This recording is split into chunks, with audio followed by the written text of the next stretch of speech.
के जरिए और ज्यादा सुरक्षा व्यवस्था कड़ी करने के लिए कह दिया गया है। कुछ देर पहले हमने ये बड़ी खबर आप तक पहुंचाई थी कि उमेश पाल के परिवार के सदस्यों और साथियों उस इलाके में सुरक्षा व्यवस्था कड़ी कर दी गई है। चकिया इलाके में भी, जो कि अतीक का इलाका कहा जाता था, जहां पर अतीक को लगता था कि ये चकिया यानी उसी का है और उसी को अपने सरनेम के तौर पर भी वो इस्तेमाल करता था। चकिया में दहशत फैलाना उसका यही मकसद था, चकिया पर राज करना वही उसका मकसद था। और देखिए सुरक्षा व्यवस्था वहां भी कड़ी कर दी गई है, क्योंकि बताया यह जा रहा है कि चकिया में अतीक अहमद को दफनाया जा सकता है। सुरक्षा व्यवस्था में किसी भी तरह की कोई सेंध न लगे, किसी भी तौर से कोई खलल न पड़े, उसके लिए सीएम आवास पर बैठकों का दौर लगातार जारी है। हत्याकांड का जैसे ही खुलासा हुआ उसके बाद से सीएम योगी आदित्यनाथ ने तत्परता दिखाई, सतर्कता के साथ में यहां पर बैठक जो है करीब 3 घंटे तक चली।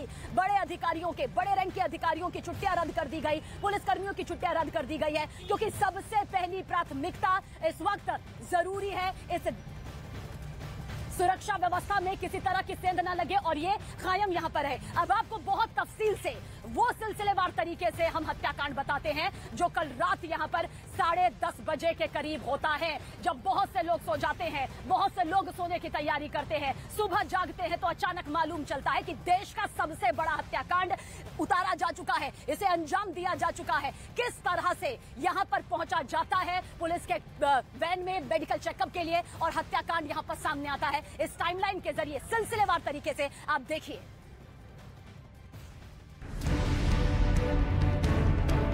ताकि उन दोनों का मेडिकल कराया जा सके, अस्पताल के बाहर पहुंचते ही पुलिस ने उन्हें अपनी गाड़ी से उतारा। पुलिस की गाड़ी से पहले अशरफ नीचे उतरा, उसके बाद पुलिस वालों ने अतीक अहमद को उतारा। तब तक किसी को भी उनके साथ होने वाली वारदात के बारे में जरा भी अंदाजा नहीं था। वहां से फिर दोनों अस्पताल के अंदर जाने के लिए आगे बढ़े।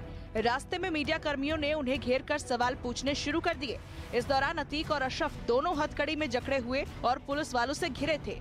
इसके बाद जैसे ही उनसे रिपोर्टरों ने सवाल पूछा और अतीक ने उनके सवाल का जवाब दिया, तभी रात 10:33 पर हमलावर ने अतीक और अशरफ पर ताबड़तोड़ गोलियां चलानी शुरू कर दी, जिससे वहां भगदड़ मच गई।